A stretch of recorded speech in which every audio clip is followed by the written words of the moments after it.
오늘 성령 강림절 우리 주님 앞에 예배드리게 오신 여러분들을 환영합니다. 우리가 주님 앞에 신령과 진정으로 예배하기를 원합니다. 이 시간 성부, 성자, 성령의 이름으로 다 함께 예배하시겠습니다. 조용한 기도 드리시겠습니다. 여호와께 감사하고 그의 이름을 불러 아뢰며 그가 하는 일을 만민 중에 알게 할지어다. 그에게 노래하며 그를 찬양하며 그의 모든 기이한 일들을 말할지어다. 그의 거룩한 이름을 자랑하라. 여호와를 구하는 자들은 마음이 즐거울지로다. 여호와와 그의 능력을 구할지어다. 그의 얼굴을 항상 구할지어다. 아멘. 우리 다 함께 자리에서 일어나 찬송가 183장 부르시겠습니다.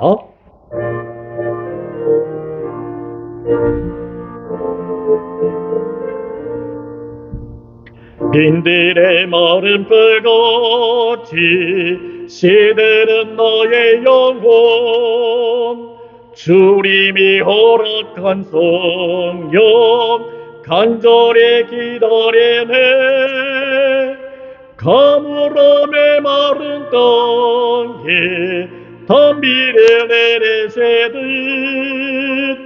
성령의 담비를 부어 새 생명 주옵소서. 반가운 빗소리 들려 산철이 춤을 추네. 봄비로 내리는 성령 내게도 주옵소서. 가물음에 마른 땅에 담비를 내리시듯 성령의 담비를 부어 새 생명 주옵소서. 절 따라 우로를 내려 조목이 무성하니 갈급한 내 심령 위에 성령을 부으소서.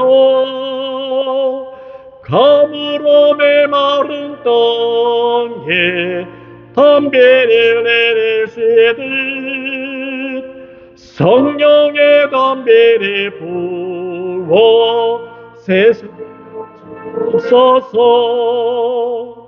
참되신 사랑의 언약 어길 수 있어오려. 오늘의 흡족한 은혜 주실 줄 믿습니다.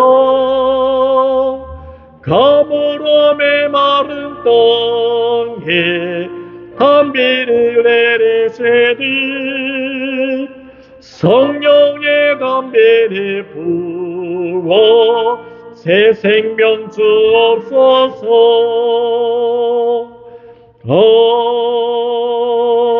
아멘. 우리 다 함께 사도신경 하심으로써 우리의 신앙을 고백하겠습니다. 전능하사 천지를 만드신 하나님 아버지를 내가 믿사오며 그 외아들 우리 주 예수 그리스도를 믿사오니 이는 성녀로 잉태하사 동정녀 마리아에게 나시고 본디오 빌라도에게 고난을 받으사 십자가에 못 박혀 죽으시고 장사한 지 사흘 만에 죽은 자 가운데서 다시 살아나시며 하늘에 오르사 전능하신 하나님 우편에 앉아 계시다가 저리로서 산자와 죽은 자를 심판하러 오시리라. 성령을 믿사오며 거룩한 공예와 성도가 서로 교통하는 것과 죄를 사하여 주시는 것과 몸이 다시 사는 것과 영원히 사는 것을 믿사옵나이다. 아멘. 우리 다 함께 교독을 하시겠습니다. 135번 성령 강림으로 같이 교독하시겠습니다. 그의 위에 여호와의 영, 곧 지혜와 총명의 영이요 모략과 재능의 영이요 지식과 영화를 경배하는 영이 강림하시리라. 오직 하나님이 성령으로 이것을 우리에게 보이셨으니 성령은 모든 것으로 하나님의 기능과 가지로 생각하시리라. 오직 성령이 너희에게 임하시면 너희가 권능을 받고 예루살렘과 온 유대와 하나님과 하나님까지 이르러 내 주인이 되리라 하시니라. 아멘. 우리도 함께 찬송가 1장으로 송영하시겠습니다.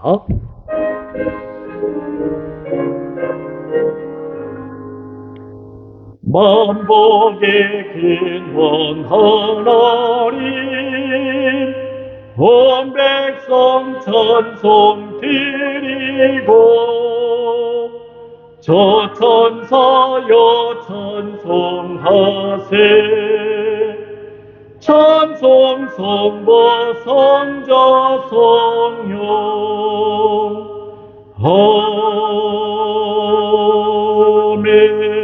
아멘. 자리에 앉아주시기 바랍니다. 우리 다 함께 주님께서 가르쳐주신 기도 드리시겠습니다.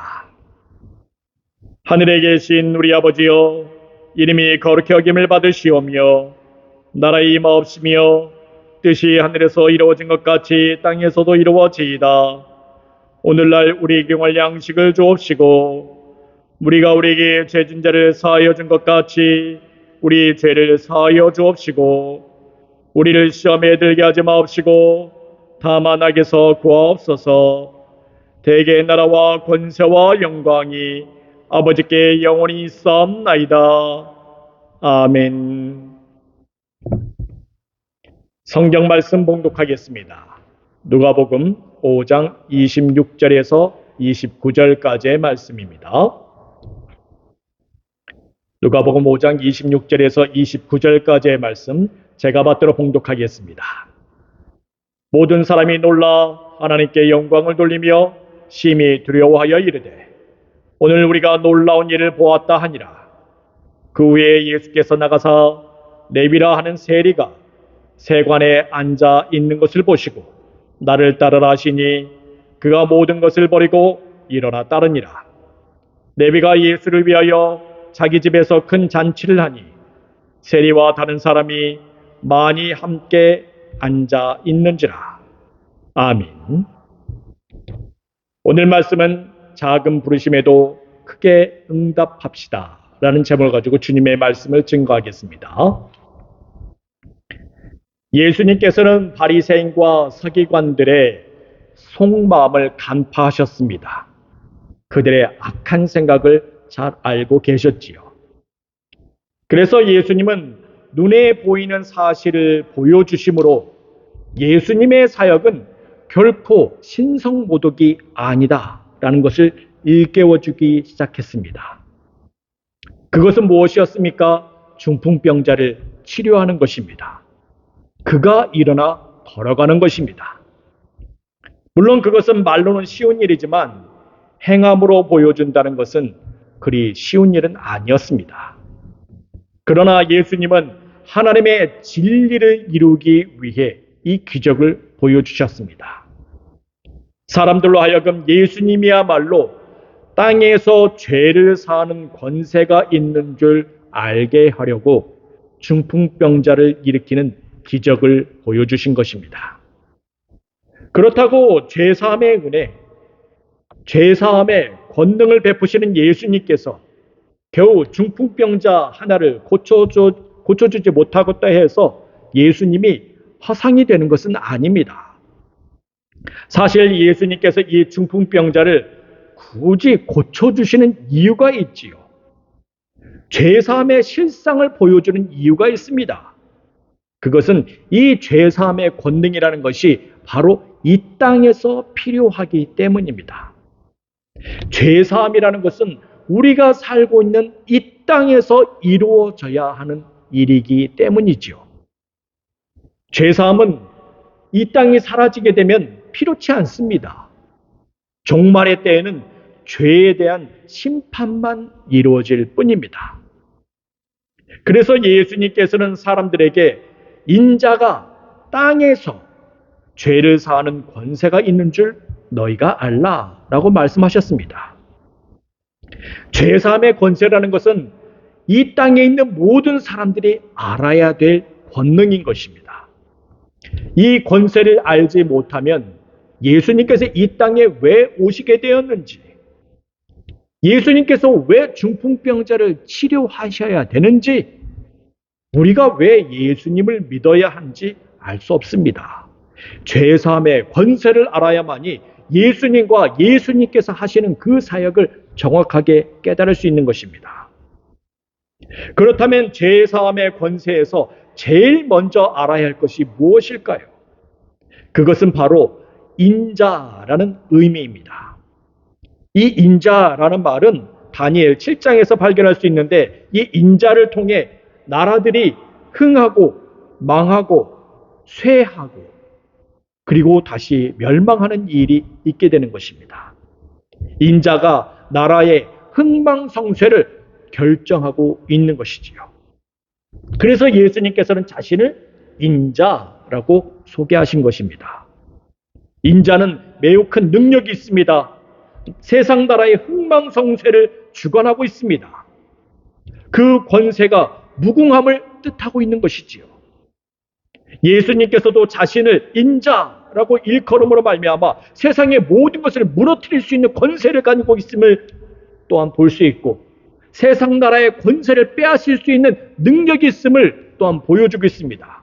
어떠한 죄든지 사하면 사하실 수 있는 그 능력을 또한 보여주고 있는 것입니다. 전능하신 분임을 여기에서 말씀하고 있는 것이지요. 그래서 예수님의 죄사함의 권세는 어떤 죄든지 다 사하실 수 있습니다. 인간이 가지고 있는 그 어떤 흉악한 죄라 하더라도 예수님께서는 사하실 수 있는 것입니다. 그러나 그 인자의 또 다른 면이 있지요. 그것은 무엇입니까? 어떠한 죄든지 사하실 수 있는 반면에 어떠한 죄든지 그대로 두면 그 죄를 그대로 두시게 할 수 있다는 것입니다. 예수님은 죄를 없애기도 하지만 죄를 그대로 두시기도 합니다. 여러분들, 이것이 바로 예수님의 죄사함의 권세입니다. 그래서 다니엘 12장 10절에서는 이것을 무엇이라고 답을 하고 있습니까? 많은 사람이 연단을 받아 스스로 결정하게 하며 희게 할 것이나 악한 사람은 악을 행하리니 악한 자는 아무것도 깨닫지 못하되 오직 지혜 있는 자는 깨달으리라. 네, 그렇습니다. 많은 사람이 단련을 받아서 깨끗하여져서 빛이 날 것이지만 악한 사람은 끝까지 그의 눈이 열리지 않는다는 것입니다. 악한 짓을 계속하게 되어 있다는 것입니다. 모든 사람에게 정결하게 되며 빛이 나는 것은 아닙니다. 정결하게 될 자는 계속해서 정결하여 빛이 나지만 악한 사람은 그대로 악을 행하게 되어 있는 것입니다. 여러분들, 이것이 바로 하나님의 주권이요 하나님의 권능인 것입니다. 이것이 바로 인자가 가지고 있는 권세인 것이지요. 이 두 권세를 모두 다 가지고 계시는 예수님께서는 중풍병자의 병을 치료하고 계십니다. 이 말인즉슨 중풍병자의 죄를 사하고 계심을 뜻하는 것입니다. 예수님은 중풍병자의 믿음을 보시고 그의 죄를 사해 주셨습니다. 아니, 중풍병자는 이미 죄사함을 받아버렸습니다. 그래서 중풍병자는 예수님의 말씀의 치유와 함께 동시에 서기관들 앞에서, 바리새인들 앞에서 즉시 일어나게 되었습니다. 일말의 망설임이 없었습니다. 곧장 일어나게 되었지요. 그래서 중풍병자가 일어났다라고 말하는 헬라어가 있습니다. 아니스타나이라고 얘기하지요. 문법적으로는 현재 분사형 present participle이라고 되어 있습니다. 그래서 그가 예수님의 말씀에 대해서 전혀 머뭇거림 없이 곧장 일어났음을 뜻하고 있습니다. 이 문법적 사실에서 확인할 수 있는 것은 이 중풍병자의 병을 치료받음과 동시에 그 뒤에서 보여주는 행동에 대한 중요성을 포함하고 있습니다. 그것은 그가 자신의 자리를 들고 하나님께 영광을 돌리며 집으로 돌아갔다는 것입니다. 이 말씀은 어디서 우리가 발견할 수 있습니까? 예수님의 탄생의 소식을 전한 목자들이 하나님께 영광을 돌리며 집으로 돌아가는 것과 같다는 그러한 맥을 같이 하고 있습니다. 목자들이 하나님께 영광을 돌리는 것은 단순히 일회성에서 끝나지 않았습니다. 그들이 예수님의 그 소식, 사역의 소식을 들을 때마다 그들은 하나님께 영광을 돌리고 있다고 말하고 있지요. 그들은 그 소식을 이스라엘뿐만 아니라 수리아 전역에 퍼뜨리고 있었습니다. 이 중풍병자도 그의 병을 치료받고 그가 하나님께 영광을 돌렸다라는 것은 일회성에서 그치는 것이 아니었습니다. 그가 이제부터는 평생을 살아가면서 하나님께 영광을 돌리는 일이 계속해서 되고 있음을 뜻하고 있습니다. 그가 병을 치료받고 나니 곧장 일어나 하나님께 영광을 돌리는 일이 각인되었던 것이지요. 이제부터는 그 어떠한 순간이 온다 하더라도 그는 늘 하나님께 영광을 돌리는 일이 이어지게 되었습니다. 그리고 그것이 비단 중풍병자의 일이겠습니까? 26절 말씀을 보게 되니 모든 사람이 놀라 하나님께 영광을 돌리며 심히 두려워하여 이르되 오늘 우리가 놀라운 일을 보았다 하니라. 네, 그렇습니다. 중풍병자뿐만이 아니었지요. 그 기적을 보고 있던 사람들에게서도 똑같은 일이 발생하게 되었습니다. 중풍병자가 그렇게 하나님께 영광을 돌리는 일이 새겨진 것처럼 거기에서 그 기적의 사건을 보았던 사람들도 그 일이 각인되었던 것입니다. 여기서 모든 사람이 놀라다라고 말하는 헬라어가 있습니다. 엑시스타스다이라고 얘기를 하는데 이것은 본래 누가복음 4장 36절에서 볼 수 있는 헬라어 에게네토 담보스라는 말에서 나온 것입니다. 이 의미가 무엇이냐? 놀람이 임하였다라는 뜻을 가지고 있습니다. 이로보건대 사람들이 하나님께 영광을 돌리는 일은 사람들에게 위로부터 내리는 놀람으로 인해서 발생한 일이라고 볼 수 있습니다. 여러분들, 각인이라는 말이 있습니다. 각인. imprint, engrave라는 뜻을 가지고 있죠. 이것이 어디에서 파생된 말입니까? 오리가 알을 부화하여서 처음 본 것이 이 오리 새끼들이 처음 본 것들을 졸졸 따라다니면서 나온 말인 것입니다. 그래서 오리가 알에서 깨어날 때 거기에 사람이 있잖아요. 그러면요, 이 오리 새끼들은 사람을 따라다닙니다. 만약에 오리가 이렇게 알에서 깨어났을 때 개가 쳐다보고 있잖아요. 그러면요, 개를 따라다닙니다. 이것을 바로 임프린트, 인그레이브, 각인이라고 얘기를 해요. 첫 인상이 머릿속에 깊게 새겨져 버린 것입니다. 본능적으로 생긴 그 인상이 지워지지 않고 그대로 따라가는 것이지요. 여기 모여있는 사람들, 중풍병자를 치료시키는 예수님, 그리고 그것을 쳐다보고 있는 사람들, 중풍병자가 그 죄사함을 받는 그 놀라운 사실을 본 사람들, 그 사람들은 놀란 거예요. 놀랐는데 이 놀람이 각인되어 버린 것입니다. 더불어서 중풍병자가 그렇게 일어나자마자 했던 그 행동, 하나님께 영광을 돌리는 일들, 사람들도 똑같이 영광을 돌리고 있다는 것이지요. 서로 같이 각인되어 버린 것이에요.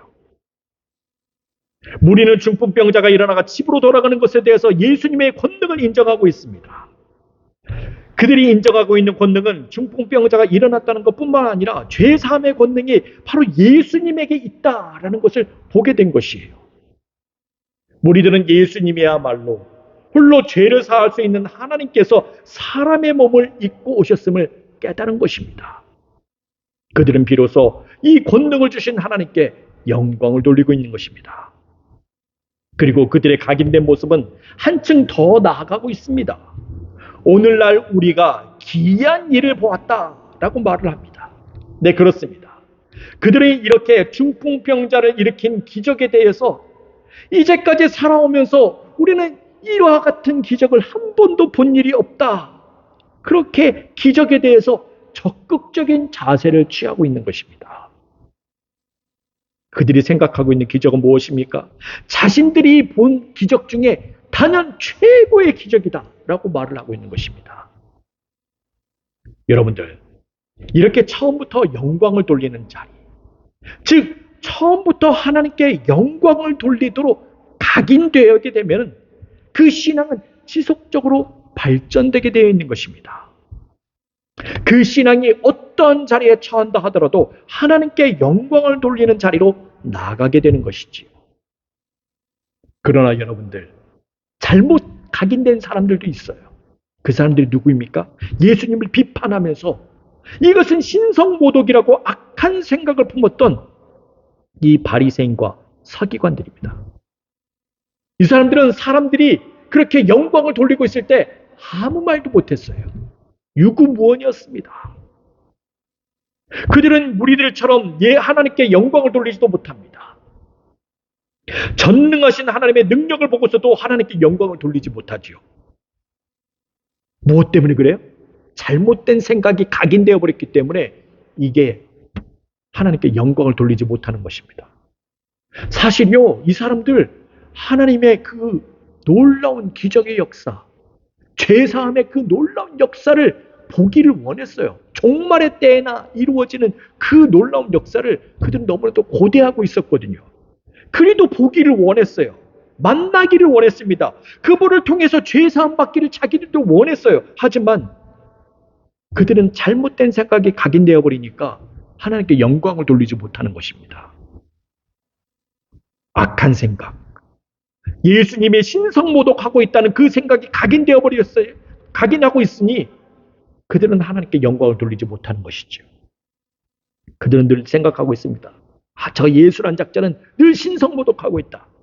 예수는 죄사함을 할 수 있다는 잘난 척을 하고 있다. 예수가 하는 말은 사기다. 라고 생각이 그렇게 각인되어 버린 것이죠. 이렇게 각인된 생각은 더 심각하게 나아갑니다. 어디까지 나아가게 됩니까? 예수님을 십자가에 못 박는 데까지 나아가 버리는 것이죠.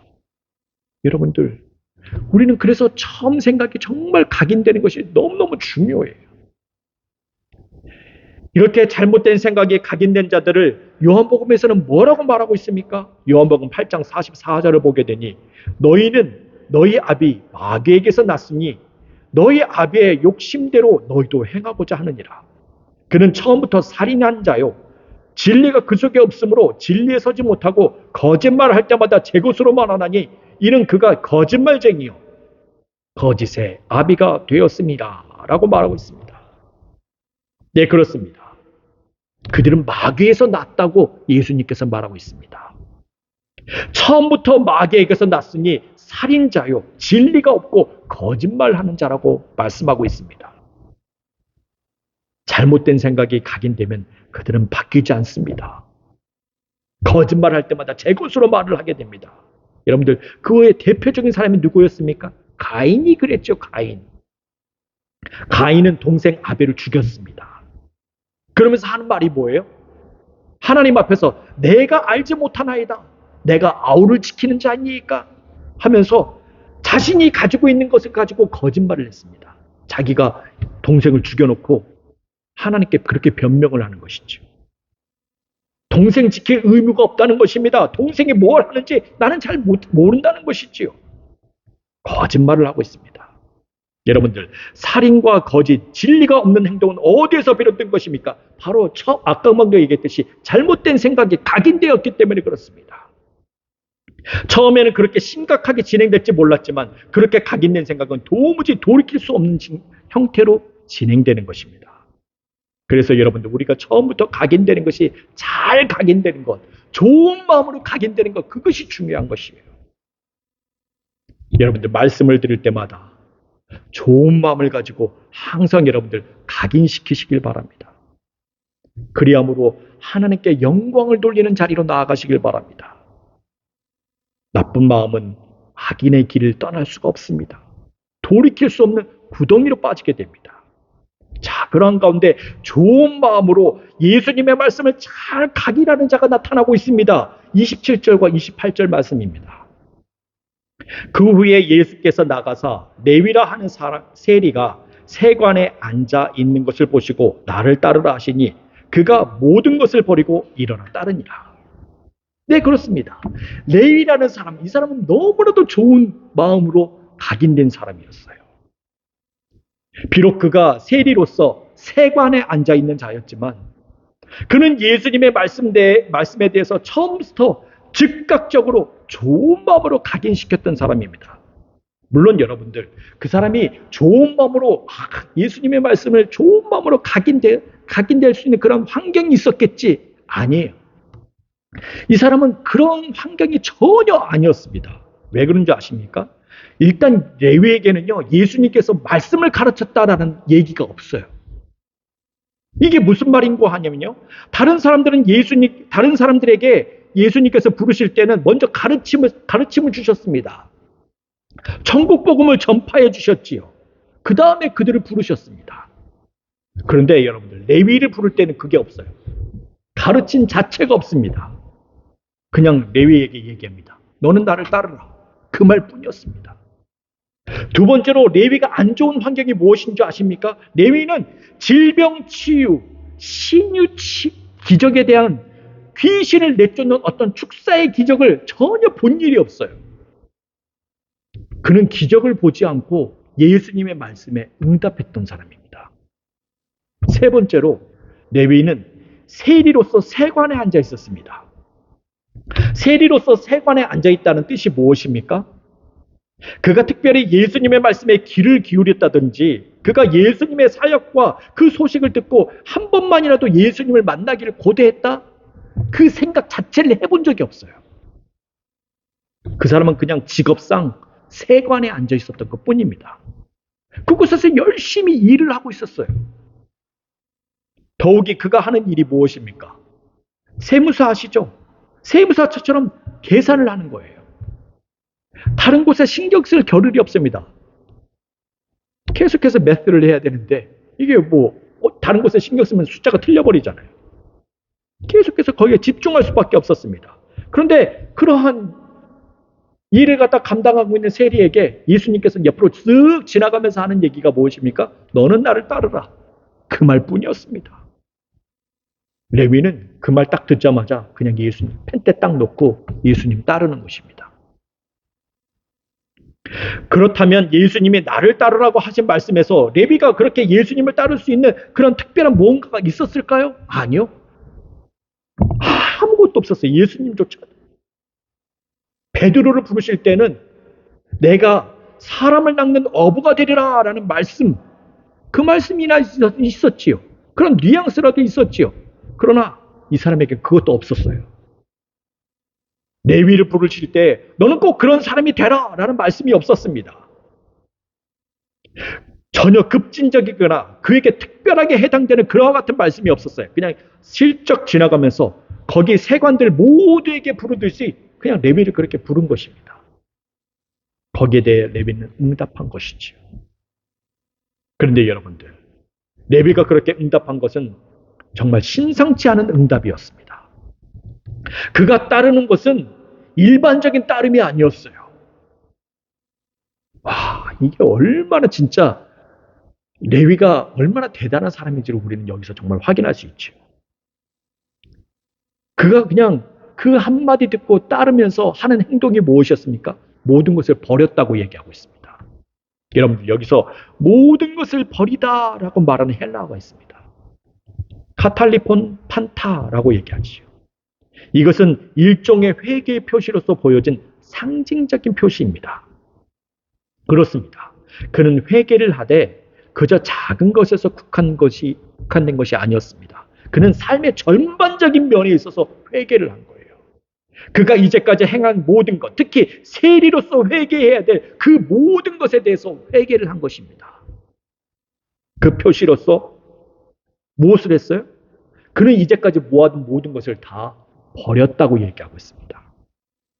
자신의 미래를 위해, 자신의 생계를 위해, 자신의 자녀를 위해 모아둔 그 모든 것을 다 버린 것입니다. 물론 이것이 다 버린다고 해서 다 버려지겠습니까? 그래서 레위가 취한 행동이 하나 있지요. 그가 예수님을 따랐다라고 말하는 헬라어에서 발견할 수 있습니다. 에콜루데이라고 얘기하지요. 이것은 미완료 시제로 되어 있습니다. imperfect tense예요. 그래서 이것은 여러 번 예수님을 따랐다라고 해석할 수 있습니다. 네, 그렇습니다. 그가 예수님을 따른 것은 한 번에 그친 것이 아니었어요. 계속해서 여러 번 따르는 것입니다. 따름에 대해서 결단하고 다짐하는 것입니다. 일회성에서 그친 것이 아니지요. 여러분들, 이것은 우리도 마찬가지입니다. 우리도 예수님을 따르고 또다시 따라야 됩니다. 지속적으로 따라야 됩니다. 예수님을 따르다 보면 여러분들 마음이 느슨해져요. 행동도 허술해집니다. 예수님을 계속해서 따르다 보면 집중하지 못하게 돼요. 그럴 때마다 어떻게 해야 돼요? 다시 따라야 된다는 것입니다. 예수님의 작은 음성에도 반응하는 것이지요. 예수님의 작은 부르심에도 반응하는 것입니다. 예수님의 작은 말씀에도 반응하는 것이지요. 여러분들 이것이 바로 따르는 것이에요. 학교에서 공부 잘하는 학생들이 어떤 학생들이에요? 교수님이 조금만 얘기해도 그것을 찰떡같이 알아듣는 학생들이죠. 그렇죠. 교수님이 과점을 요만큼 내줬는데 거기도 더 많이 해오는 학생들. 잘 따르죠. 딱 보면 알잖아요. 그러면서 교수님들이 뭐라고 얘기해요? 야, 쟤는 내 후계자다. 그렇게 얘기하잖아요. 레위가 그랬던 사람이에요. 예수님의 작은 음성에도 반응하는 거예요. 작은 부르심에도 반응하는 것입니다. 작은 행동에도 예수님을 따라야지 하면서 나아가는 거예요. 여러분들 그와 같은 따름이 있게 되실 줄 여러분들 믿습니다. 그러한 따름 가운데 레위가 한 일이 있습니다. 예수님을 위해서 잔치를 베풀었다는 것이지요. 29절 말씀 보도록 하겠습니다. 레위가 예수를 위하여 자기 집에서 큰 잔치를 하니 세리와 다른 사람이 많이 함께 앉아 있는지라. 그런데 여러분들, 우리가 분명히 레위가 어떻게 했다고요? 모든 것을 다 버렸다고 얘기를 하고 있었습니다. 그리고 예수님을 따랐다고 얘기를 하고 있죠. 그런데 레위가 다 버렸는데 갑자기 집에서 잔치를 하고 있어요. 의구심이 들 수 있습니다. 분명히 다 버렸다고 했고 예수님을 따르겠다고 해왔지만 사실은 다 버리지 아니한 것 아닌가? 라는 고개가 갸우뚱하게 만들 수 있지요. 그래서 우리는 이 버림이라는 말이 정확히 어떤 상황을 말하고 있는지를 확실하게 알아야 됩니다. 이 버림에 대해서는요, 우리가 베드로를 통해서 알 수 있습니다. 베드로가 이전에 가버나움에서 예수님을 따를 때 그는 배와 아버지를 버려두고 예수님을 따랐다고 말씀하고 있습니다. 여기서 베드로는 분명히 모든 것을 버리고 예수님을 따랐다고 말하고 있지만 그는 다시 가버나움으로 돌아오게 되었을 때 어부 활동을 재개했습니다. 다시 어부 활동을 했던 것이지요. 예수님께서 베드로 장모의 열병을 고쳐주고 있을 때 그 사람은 뭐 했습니까? 어부 활동을 하고 있었어요. 예수님께서 가버나움에서 말씀을 가르칠 때에도 베드로는 어부 사업을 계속해서 이어나가고 있었습니다. 그러다가 예수님께서 베드로를 두 번째로 다시 부르셨지요. 예수님께서는 베드로에게 제자로서의 삶, 예수님을 따르는 삶에서 다시는 벗어나지 말라고 말씀하셨습니다. 그러면서 베드로에게 뭐라고 말씀하셨지요? 이제 후로는 사람을 취하리라 라는 말씀을 주셨습니다. 그리고 베드로는 두 번째 새로운 시작의 문을 열었습니다. 베드로가 또 한 번 한 일이 있었지요. 무엇이었습니까?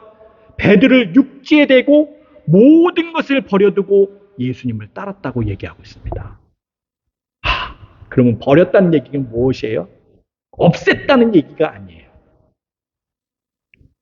이제 자신이 소유하고 있는 것이 아니라 그냥 모든 것을 자신의 소유로 만들지 않고 그대로 둔다라는 뜻을 가지고 있습니다. 그냥 그 자리에 두고 떠난다라는 뜻을 가지고 있어요. 우리는 늘 이 말을 갖다가 누가 주로 쓰냐면요. 종말론주의자들이 그렇게 써요. 세대주의자들이 그렇게 씁니다. 뭐라고 써요? 예수님 곧 재림하실 거니까 자산 다 갖다 팔아 바치라는 거예요. 싹 없애라는 것입니다. 그리고 자기네들이 믿는 그 종말론, 거기에 같이 동참하자고 얘기를 해요. 그들은 그것을 버린다고 얘기를 하고 있죠. 그런데 실상은 예수님, 이 성경에서 나오는 그 버림이라는 것은 그것을 뜻하는 것이 아니었어요. 그대로 두는 것입니다. 그대로 두고 자신만 그 소유에서 떼버리는 것입니다. 자신이 거기에 대해서 손을 떼는 거예요. 세리 레위가 바로 그러했습니다. 그는 모든 것을 버렸다고 말하고 있지만 자신이 있던 것은 그대로 두고 떠난 것입니다. 그리고 그렇게 떠나기 전에 자신이 가지고 있던 것으로 자기 집에서 예수님을 위해서 큰 잔치를 베푼 것이지요. 자, 이처럼 우리는 버린다라는 말을 잘 깨달을 수 있어야 됩니다. 때로는 예수님을 따르기 위해서 모든 것을 다 버린다고 해서 다 처분해버리는 것이 아닙니다. 자신의 것을 자신의 것이라고 여기지 않는 것, 그것이 바로 버리는 것입니다. 모든 있는 것을 그 자리에 그냥 그대로 두고 바로 모든 것을 버리는 것을 말하고 있습니다. 네, 그렇습니다.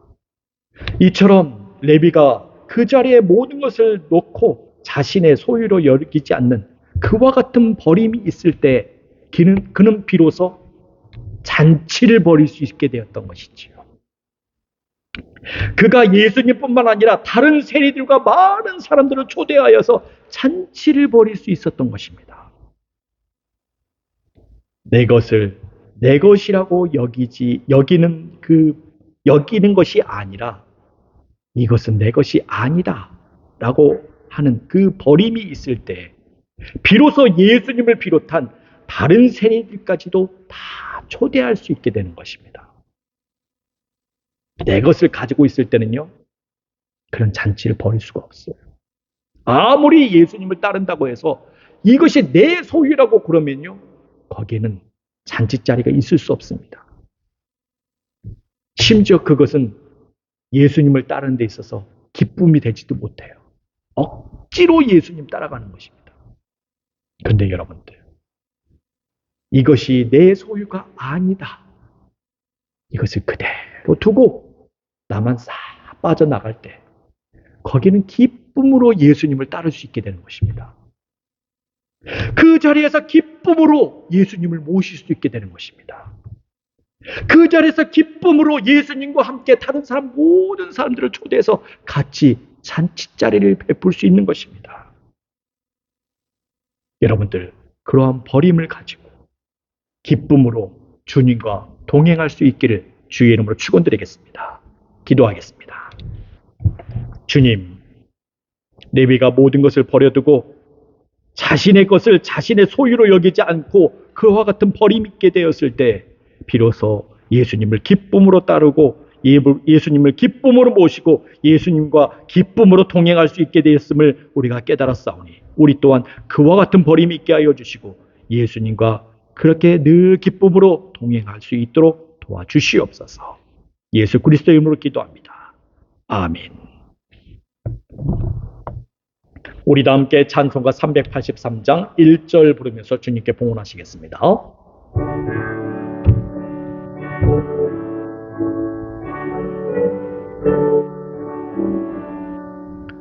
눈을 들어 산을 보리 도금 어디서 오나 천지지은 주 하나님 나를 도와주시네 나의 버리실 적 않게 주가 깨어 지키며 간 백성 항상 지켜 길을 보하시네.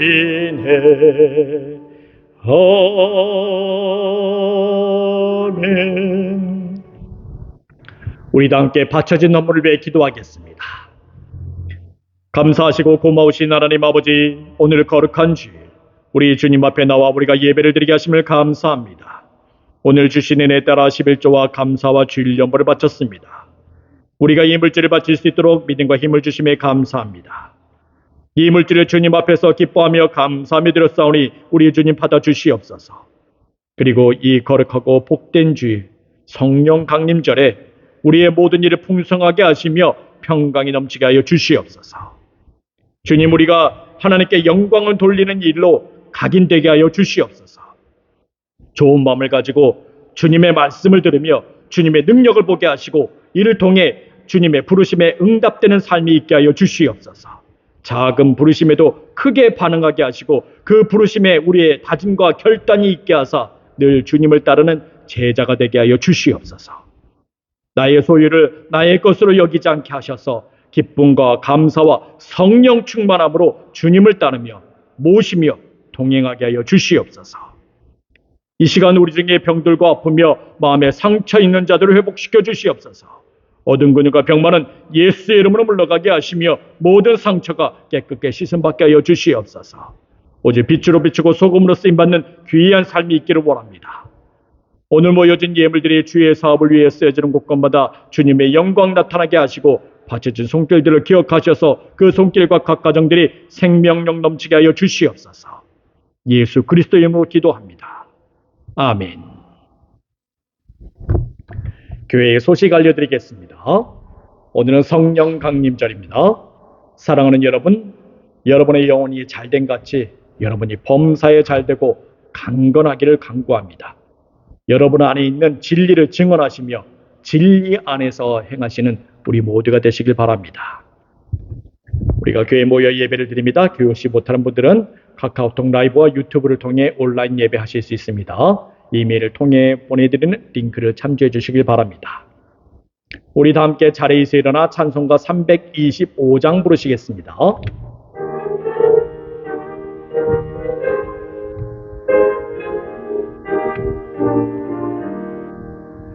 예수가 함께 계시니 시험이 오나 겁없네. 기쁨의 근원 되시는 예수를 위해 섭시다. 날마다 주를 섬기며 언제나 주를 기리고 그 사랑 안에 살면서 딴 길로 가지 맙시다. 이 세상 사는 동안에 주 이름 전파하면서 무한한 복락 주시는 예수를 위해 삽시다. 날마다 주를 섬기며 언제나 주를 기리고 그 사랑 안에 살면서 딴 길로 가지 맙시다. 이 세상 친구 없어도 예수는 나의 친구니 불의한 일을 버리고 예수를 위해 삽시다. 날마다 주를 섬기며 언제나 주를 기리고 그 사랑 안에 살면서 딴 길로 가지 맙시다. 주께서 심판하실 때 잘했다 칭찬하리니 이러한 성급 받도록 예수를 위해 삽시다. 날마다 주를 섬기며 언제나 주를 기리고 그 사랑 안에 살면서 길로 가지 맙시다. 우리 다 함께 기도하겠습니다. 지금은 길이요 진리요 생명 되시며 부활 되신 우리 구주 예수 그리스도의 은혜와 하나님 아버지의 만극하신 사랑과 성령의 감화하시고 내주하시고 충만하게 교통하심이 작은 부르심에도 크게 응답하여 주님을 기쁨으로 따르고 모시며 동행하길 원하는 사랑하는 성도들 머리머리 위에 이들의 가정과 일하는 곳들과 공부하는 곳 그 모든 처소들 위에 두고온 고국과 이 미국 땅 위에 지금으로부터 영원토록 함께 하시길 간절히 축원하옵나이다. 아멘.